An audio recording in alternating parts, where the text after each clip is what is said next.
قائد اعظم محمد علی جناح نے نہ صرف ہماری آزادی کے وہ معمار تھے بلکہ غیر متزلزل اصولوں اور غیر معمولی بصیرت کے حامل ایک عظیم مدبر بھی تھے۔ انہوں نے پاکستان کو ایسی جمہوری ریاست کے طور پر دیکھا جہاں مساوات، تکثریت اور تمام شہریوں کے بنیادی حقوق کا احترام بلا امتیاز مذہب، رنگ و نسل کے ہو۔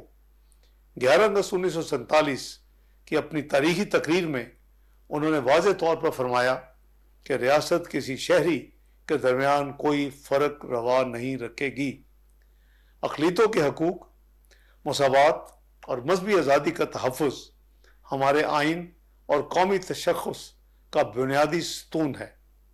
میں آج کے دن کی مناسبت سے اپنے مسیحی ہم وطنوں کو کرسمس کی دلی مبارکباد پیش کرتا ہوں اور مذہبی آزادی، مساوات اور تکثریت کے لیے اپنے غیر متزلزل عزم کا اعادہ کرتا ہوں، جیسا کہ ہمارے بانیان پاکستان کا تصور تھا اور جو ہمارے آئین پاکستان میں بھی جھلکتا ہے۔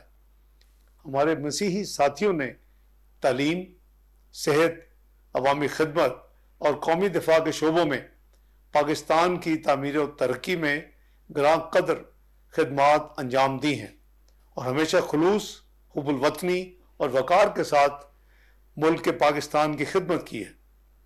کرسمس امن، ہمدردی، قربانی اور انسانیت سے محبت جیسی آفاقی اقدار کی علامت ہے۔ یہ تمام اقدار اسلامی تعلیمات اور حضرت قائد اعظم کے تصور پاکستان سے مکمل ہم آہنگ ہیں۔ آج جب دنیا کو عدم برداشت اور تقسیم جیسے چیلنجز کا سامنا ہے، پاکستان تکثریت، بین المذاہب میں ہم آہنگی اور پرامن بقائے باہمی کے اپنے عزم کا اعادہ کرتا ہے۔ ہمارا بھائی چارہ ہماری طاقت اور فخر کا باعث ہے، الحمدللہ۔ آج قائد اعظم کے ویژن اور ورثے کو خراج عقیدت پیش کرتے ہوئے اور کرسمس کی خوشیاں مناتے ہوئے آئیے ہم سب امن، خیر سگالی اور باہمی احترام کے اس پیغام کو ہمیشہ کے لیے آگے بڑھائیں۔ میں آخر میں ایک مرتبہ پھر دنیا بھر کی تمام مسیحی برادری کو کرسمس کی دلی مبارکباد پیش کرتا ہوں اور حضرت قائد اعظم محمد علی جناح کو نائب وزیر اعظم اسحاق ڈار قائد اعظم کے یوم پیدائش اور کرسمس کے موقع پر خصوصی پیغام دے رہے تھے۔